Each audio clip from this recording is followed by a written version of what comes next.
थमेगा शहादतों का सिलसिला? किसे मिलेगा राजस्थान का राज? टनल में फंसे 41 श्रमिकों का इंतजार बढ़ा। नमस्कार, मैं रूपाली बर्वे और आप देख रहे हैं वेब दुनिया की खास पेशकश WD नाउ, जिसमें बात करेंगे सप्ताह भर की सुर्खियों की। कब थमेगा शहादतों का सिलसिला? Captain Shubham Gupta, captain MV प्रांजल, हवलदार अब्दुल माजिद, लॉन्स नायक संजय बिष्ट और पैराट्रूपर सचिन लौर। ये 5 नाम उन जाबाज सैनिकों के हैं जिन्होंने देश के दुश्मन आतंकवादियों से लोहा लेते हुए अपने प्राणों को मां भारती पर न्यौछावर कर दिया। एक पिता के कंधे पर बेटे की अर्थी से बड़ा कोई बोझ हो नहीं सकता, लेकिन इन सपूतों को कंधा देते समय उनके कंधे झुके नहीं, उनका माथा ऊंचा ही रहा। उनकी आंखों में आंसू तो थे, लेकिन जुबान पर यही शब्द थे कि हमें अपने बेटों के बलिदान पर गर्व है। माँ तो फिर माँ ही होती है। कैप्टन शुभम गुप्ता की माँ के शब्द, मेरे बेटू शुभम आजा, किसी का भी कलेजा चीरने के लिए काफी थे। पैराट्रूपर सचिन की माँ तो बेटे के सिर पर सहरा सजाने का सपना बुन रही थी। घर में तैयारियां भी चल रही थी, लेकिन बेटा तिरंगे में लिपटकर घर पहुंचा तो माँ का कलेजा तार तार हो गया। अन्य शहीदों के घर का मंजर भी इससे इतर नहीं था। विश्व कप फाइनल की यादें अभी धुंधली नहीं हुई है। बड़ी संख्या में लोगों ने क्रिकेट की इस हार पर खूब आंसू बहाए थे। प्रधानमंत्री नरेंद्र मोदी भी खिलाड़ियों को सांत्वना देने के लिए भारतीय टीम के ड्रेसिंग रूम तक पहुंच गए थे, लेकिन ये दृश्य इन शहीदों के घर पर नजर नहीं आए। कैप्टन शुभम गुप्ता के घर तो बहुत ही शर्मनाक वाकया पेश आया जब यूपी की योगी आदित्यनाथ सरकार में शिक्षा मंत्री योगेंद्र उपाध्याय शोक में डूबी एक मां के साथ चेक देते हुए फोटो खिंचाने के लिए बेताब नजर आए। शिवसेना UBT की नेता प्रियंका चतुर्वेदी ने एक्स पर लिखा, बेशर्म संवेदनहीन। उन्होंने दूसरी पोस्ट में कहा कि प्रदर्शनी ना लगाओ, मां गमगीन होकर गुहार लगा रही है, फिर भी मंत्री अपना फोटो सेशन जारी रखते हैं। ये कैसी बेशर्मी है। शहीद परिवार को कैमरे के बिना शांति से शोक भी नहीं मनाने देंगे। निर्मम लोग। हम लाख दावे करें कि जम्मू कश्मीर में आतंकवादी घटनाएं रुक गई है, लेकिन हमारे जवानों की शहादत तो कुछ और ही बयां करती है। हालांकि सुरक्षा बलों ने दोनों आतंकवादियों को मार गिराया, लेकिन हमने अपने 5 जाबाजों को भी खो दिया। सितंबर माह में भी G20 बैठक से पहले आतंकवादियों से लड़ते हुए कर्नल मनप्रीत सिंह, मेजर आशीष धोनेक और DSP हुमायूं भट्ट शहीद हो गए थे। पिछले 36 महीनों में LOC से सटे राजौरी व पुंछ जिले में 31 सैनिक शहीद हो चुके हैं, जबकि 12 नागरिक अपनी जान गंवा चुके हैं। इसी साल 20 अप्रैल को पुंछ जिले की मेंढर तहसील के भट्टा दूरिया इलाके में आतंकियों ने सुरक्षा बलों पर हमला किया, जिसमें सेना के 5 जवान शहीद हो गए। 5 मई को राजौरी के कंडी में आतंकियों ने एक ब्लास्ट किया, जिसमें 5 आर्मी पैरा कमांडो शहीद हो गए। वहीं जनवरी में आतंकवादियों की गोलीबारी में 7 लोगों की मौत हो गई थी। शहादतों का यह सिलसिला कब थमेगा? फिलहाल इसका जवाब किसी के पास नहीं है। किसे मिलेगा राजस्थान का राज? राजस्थान की 200 में से 199 सीटों के कतर के लिए मतदान समाप्त हो चुका है। राज्य के मुख्यमंत्री अशोक गहलोत, पूर्व डिप्टी CM सचिन पायलट, भाजपा नेता और पूर्व मुख्यमंत्री वसुंधरा राजे, सांसद कर्नल राज्यवर्धन सिंह राठौड़, जयपुर राजघराने की पूर्व राजकुमारी और भाजपा सांसद दिया कुमारी समेत अन्य सभी उम्मीदवारों की किस्मत EVM में कैद हो गई है।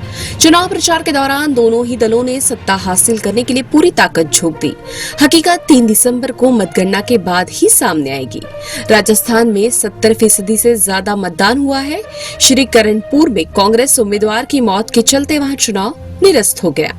प्रधानमंत्री नरेंद्र मोदी, मुख्यमंत्री अशोक गहलोत, अमित शाह, राहुल गांधी आदि नेताओं ने एक दूसरे पर जमकर निशाना साधा। राहुल गांधी का PM मोदी को पनौती कहना उन्हें भारी पड़ गया।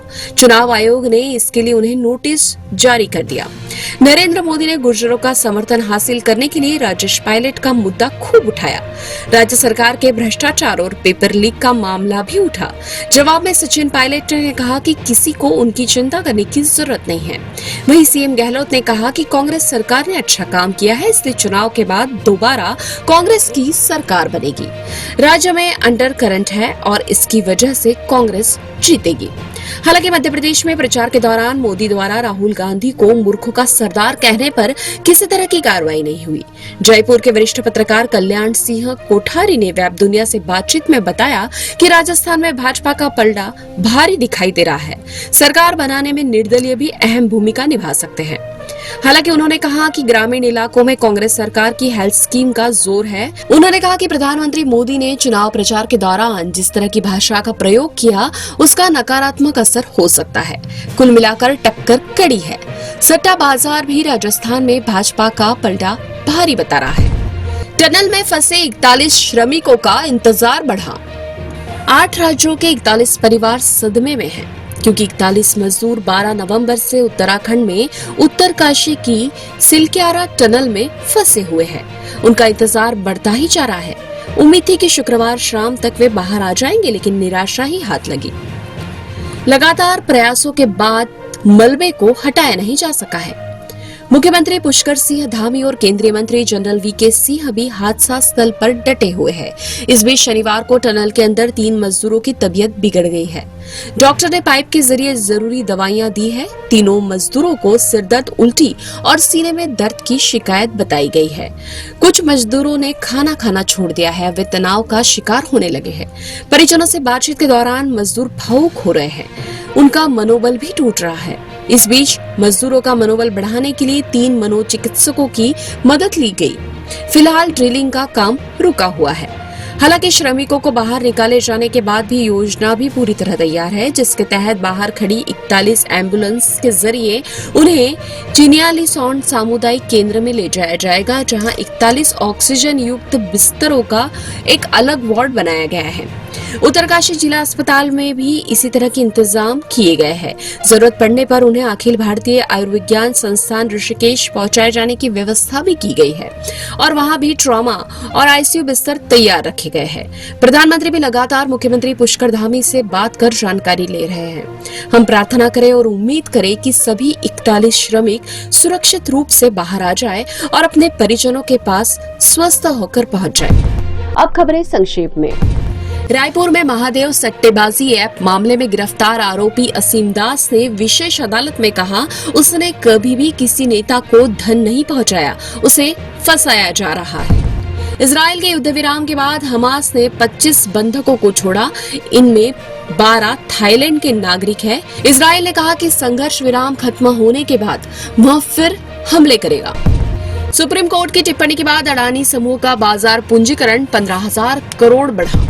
रूस के प्रवक्ता दिमित्री पेस्कोव ने कहा कि भारत की अध्यक्षता में G20 शिखर सम्मेलन के बेहतर नतीजे हासिल किए गए। भारतीय नौसेना के 8 पूर्व अधिकारियों को कतर में मिली मौत की सजा पर राहत बड़ी खबर। कतर की अदालत ने भारत की अपील स्वीकार की। ये थी वेब दुनिया की खास पेशकश WD नाउ। अगले सप्ताह की सुर्खियों के साथ फिर हाजिर होंगे। नमस्कार।